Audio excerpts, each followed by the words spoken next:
नमस्कार, मी डॉक्टर प्रणिता. श्री विश्वंभर आयुर्वेदा या आपल्या चॅनलमध्ये तुम्हा सर्वांचं पुन्हा एकदा स्वागत आहे. आजच्या या व्हिडिओमध्ये आपण अल्सरेटिव्ह कोलायटिस ह्या आजाराबद्दल माहिती बघणार आहोत. तसं तर हा आजार बराच त्रास देतो, लवकर बरा होत नाही. का? कारण याच्यासाठी फक्त सिम्पटमॅटिक ट्रीटमेंट केली जाते. काय त्रास होतोय तेवढीच औषधं दिली जातात, पण हा आजार कशामुळे झालाय ते बघितलं जात नाही. म्हणूनच अल्सरेटिव्ह कोलायटिसची कारणं शोधून जर ती तुम्ही दूर केली, तुमच्या लाईफस्टाईलमधल्या खाण्यापिण्या वागण्यातल्या चुका सुधारून योग्य ती आयुर्वेदिक औषधं घेतली तर हाही आजार मुळापासून बरा करता येतो. तर हीच सर्व माहिती आपण आजच्या या व्हिडिओमध्ये पाहणार आहोत. त्यामुळे संपूर्ण माहितीसाठी व्हिडिओ शेवटपर्यंत पहा. तुम्ही जर अजून चॅनलला सबस्क्राईब केलं नसेल तर जरूर करा. व्हिडिओ आवडला तर व्हिडिओला लाईक करा, शेअर करा आणि बाजूला बेल नोटिफिकेशनचं बटन आहे ते देखील दाबा, की ज्याच्यामुळे मी नवनवीन व्हिडिओज अपलोड केले की तुम्हाला पटकन समजेल.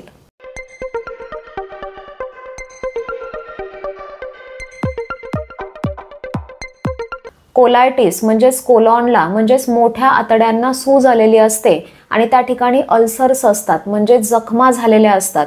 म्हणूनच याला अल्सरेटिव्ह कोलायटिस असं म्हटलं जातं.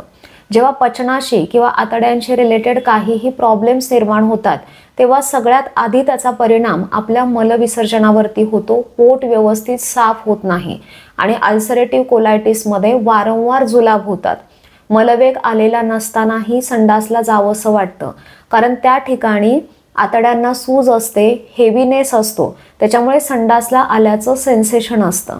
त्या आतड्यांचं इरिटेशन होऊन त्या ठिकाणी जखमा निर्माण होतात, अल्सर्स निर्माण होतात आणि ह्या जखमा जर बरेच दिवस राहिल्या तर त्या ठिकाणी ब्लिडिंग होतं.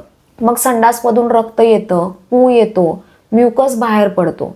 रक्तस्राव जास्त झाला की हिमोग्लोबिन कमी होतं, वीकनेस येतो, अन्नाचं व्यवस्थित ॲब्सॉर्प्शन झालं नाही तर खाल्लेलं अन्न अंगाला लागत नाही आणि वजन कमी होतं. त्यानंतर पोट दुखत राहतं, मळमळतं, पित्ताची इतर लक्षणं दिसतात.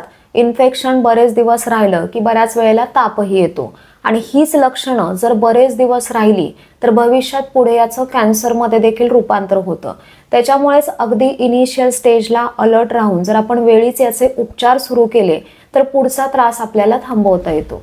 तसं तर colonoscopy, stool test, blood test, CT, MRI ह्या टेस्ट केल्यानंतर आजार काय आहे ते आपल्याला समजतं, पण तोपर्यंत आजाराची कंडिशन फार पुढे गेलेली असते.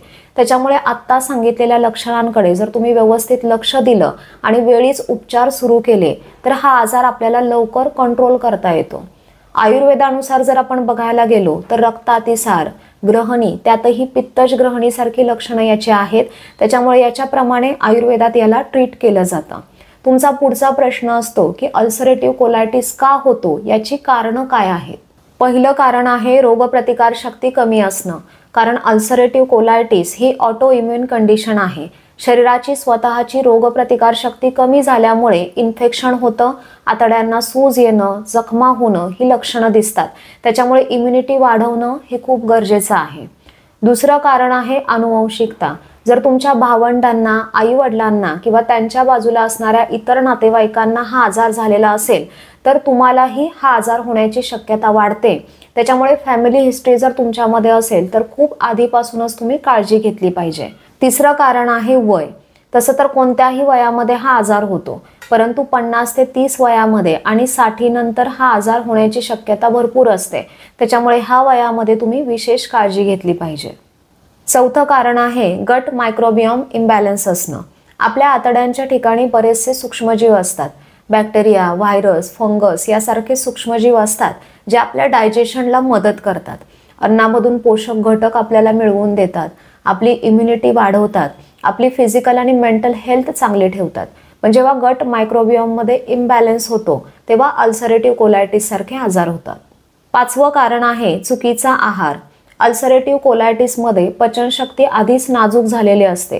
त्याच्यामुळे पचायला हलका, ताजा, गरम असा आहार तुम्ही घेतला पाहिजे जो पोटाला आणि आतड्यांना आराम देईल. मग तुम्ही जुन्या तांदळाची पेज काढून केलेला भात किंवा मुगाच्या डाळीची खिचडी खाऊ शकता, ते सर्वात उत्तम आहे.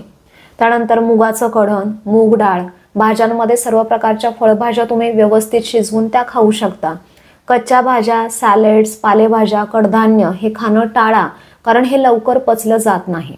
गव्हाच्या चपात्या खाल्ल्यानंतर जर तुम्हाला जड वाटत असेल तर तुम्ही ज्वारीची भाकरी खाऊ शकता. प्रत्येकाचं शरीर वेगवेगळं असतं. काहींना पथ्याच्या गोष्टी खाल्ल्यानंतर बरं वाटतं तर काहींना त्याच गोष्टींनी त्रास होतो.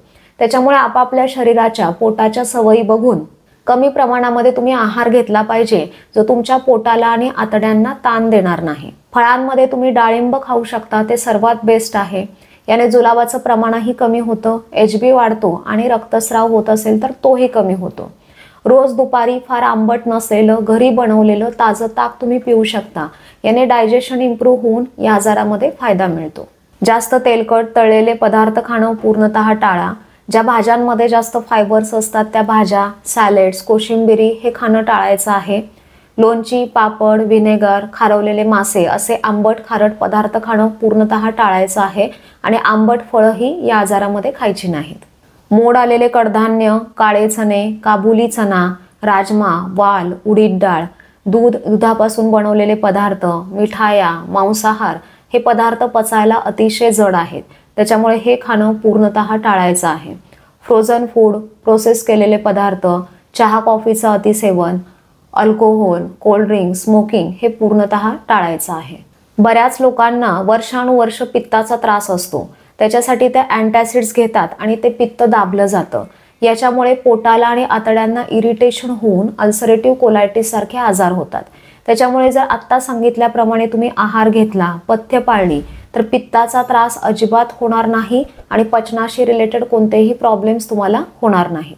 पुढचं अल्सरेटिव्ह कोलायटिसचं 7वं कारण आहे सतत मानसिक ताण, चिंता, भीती, दुःख असेल तर ह्या आजाराची तीव्रता वाढते.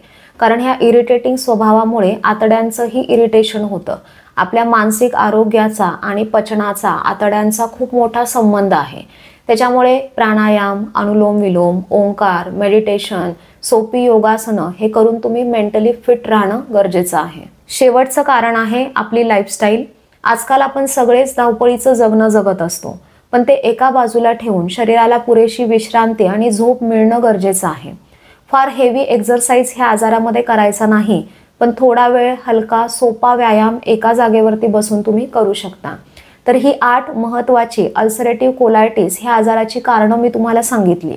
ह्या कारणांकडे जर व्यवस्थित लक्ष तुम्ही दिलं, ही कारणं दूर केली तर हा आजार वेळीच कंट्रोलमध्ये यायला सुरुवात होते. आतापर्यंत आपण अल्सरेटिव्ह कोलायटिसची लक्षणं बघितली, अल्सरेटिव्ह कोलायटिस का होतो त्याची कारणं बघितली.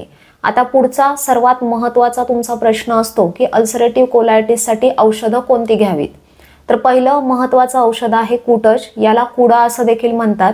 या वनस्पतीच्या सालीच्या चूर्णाचा प्रामुख्याने वापर केला जातो. हे कडवट लागते, पचन सुधारते, लिव्हरचं फंक्शन सुधारते, ग्राही आहे म्हणजेच मलाला बांधून ठेवते, त्याच्यामुळे जुलाबामध्ये याचा फायदा होतो. हे रक्तसंग्राहक आहे, त्याच्यामुळे एक्सेस ब्लिडिंग थांबवते. त्याच्यामुळे ह्या आजारामध्ये ही वनस्पती खूप छान काम करते. तुम्ही पाव ते अर्धा चमचा कुटज चूर्ण दिवसातून 2 ते 3 वेळा गरम पाण्यासोबत घेऊ शकता किंवा 1 चमचा कुटज चूर्ण 2 कप पाणी असं एकत्र उकळून 1 कप शिल्लक राहिल्यानंतर गाळून तो काढा सकाळी रात्री घेऊ शकता. किंवा याच्यापासून बनवलेल्या कुटज घनवटी किंवा कुटजारिष्ट अशी औषधं तुम्हाला मार्केटमध्ये मिळू शकतात, तर ती तुम्ही वैद्यांच्या सल्ल्याने घेऊ शकता. दुसरं औषध आहे बेल.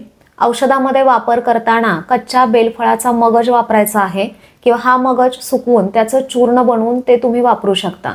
कारण कच्च्या बेलफळाचा मगज दीपन करणारा आहे म्हणजेच भूक वाढवणारा आहे, ग्राही आहे म्हणजेच मलाला बांधून ठेवून जुलाबाचं प्रमाण याच्यामुळे कमी होतं आणि एक्सेस ब्लिडिंग होत असेल तर तेही याच्यामुळे कमी होतं आणि आव पडणंही हे थांबवतं. त्याच्यामुळे तुम्ही अर्धा ते 1 चमचा बेलफळाचं चूर्ण गरम पाण्यासोबत किंवा मधासोबत दिवसातून 2 ते 3 वेळा घेऊ शकता किंवा ताकासोबतही तुम्ही हे चूर्ण घेऊ शकता. बेलफळाचा सरबत, मुरांबा असे बेलाचे वेगवेगळे पदार्थ तुम्ही तुमच्या खाण्यामध्ये ठेवा. ह्या आजारामध्ये तुम्हाला नक्कीच याचा फायदा होईल. बेलाविषयी अधिक माहितीसाठी याचे डिटेल व्हिडिओज आपल्या चॅनेलवरती आहेत, ते तुम्ही पाहू शकता. तिसरं औषध आहे ज्येष्ठ मध. हे गोड चवीचं आणि थंड गुणाचं आहे. सूज कमी करणारं आणि जखमा बऱ्या करणारं आहे. याच्यामुळे ॲसिडिटी, आम्लता, जळजळ कमी होते. त्याच्यामुळे ह्या आजारामध्ये ज्येष्ठ मधाचाही खूप छान फायदा होतो. तुम्ही पाव ते अर्धा चमचा ज्येष्ठ मधाचं चूर्ण गरम पाण्यासोबत किंवा मधासोबत दिवसातून 2 ते 3 वेळा घेऊ शकता किंवा ज्येष्ठ मधाच्या काड्या पाण्यामध्ये भिजवत ठेवा आणि त्याचा काढा बनवून तो काढा तुम्ही सकाळी आणि रात्री घेऊ शकता. चौथं औषध आहे वासा म्हणजेच अडुळसा. हे थंड गुणाचं रक्तपित्त कमी करणारं आहे. त्याच्यामुळे अडुळशाच्या पानांचा रस काढून तो 1 ते 3 चमचेपर्यंत तुम्ही दिवसातून 2 ते 3 वेळा घेऊ शकता. किंवा ह्या अडुळशाच्या पानांना पाण्यामध्ये उकळून किंवा अडुळशाच्या पानांचं चूर्ण तुम्हाला मिळालं तर ते पाण्यामध्ये उकळून त्याचा काढा तुम्ही सकाळी रात्री घेऊ शकता. किंवा अडुळशाच्या पानांचं चूर्ण तुम्ही पाव ते अर्धा चमचा गरम पाण्यासोबत दिवसातून 2 ते 3 वेळा घेऊ शकता. या आजारामध्ये याचा खूप छान फायदा होतो. त्यानंतर आता मी जी औषधं तुम्हाला सांगितली म्हणजे स्कूटज, वेल, ज्येष्ठमध आणि अडुळसा, तर ह्या औषधांची चूर्ण समप्रमाणामध्ये तुम्ही एकत्र करून एका हवाबंद डब्यामध्ये स्टोअर करून ठेवा आणि ह्या कॉम्बिनेशनचं चूर्ण तुम्ही पाव ते अर्धा चमचा गरम पाण्यासोबत दिवसातून 2 ते 3 वेळा घेऊ शकता. किंवा याचा काढाही तुम्ही बनवून घेऊ शकता. म्हणजेच 1 चमचा चूर्ण, 2 कप पाणी एकत्र उकळून 1 कप शिल्लक राहिल्यानंतर गाळून तो काढा तुम्ही सकाळी आणि रात्री घ्या. ह्या आजारामध्ये याचा खूप छान फायदा होतो. तर अशा प्रकारे अल्सरेटिव्ह कोलायटिसमध्ये लक्षणं काय दिसतात, अल्सरेटिव्ह कोलायटिस का होतो, याची कारणं काय आहेत आणि ह्या आजारामध्ये कोणती औषधं घ्यावीत, अशी सर्व माहिती आपण आजच्या या व्हिडिओमध्ये पाहिली. अल्सरेटिव्ह कोलायटिसमध्ये वेगवेगळी पंचकर्म केली जातात तर ती तुम्ही वैद्यांच्या सल्ल्याने करून घेऊ शकता. तर हा व्हिडिओ जास्तीत जास्त लोकांपर्यंत शेअर करा जेणेकरून ही उपयुक्त माहिती सर्वांनाच मिळेल. हा व्हिडिओ तुम्हाला कसा वाटला ते कमेंट करून सांगा. या व्हिडिओविषयी काही शंका तुमच्या मनामध्ये असतील तर त्या देखील कमेंट करून नक्की विचारा. पुन्हा भेटूयात नवीन टॉपिक सोबत नवीन व्हिडिओमध्ये. तोपर्यंत धन्यवाद.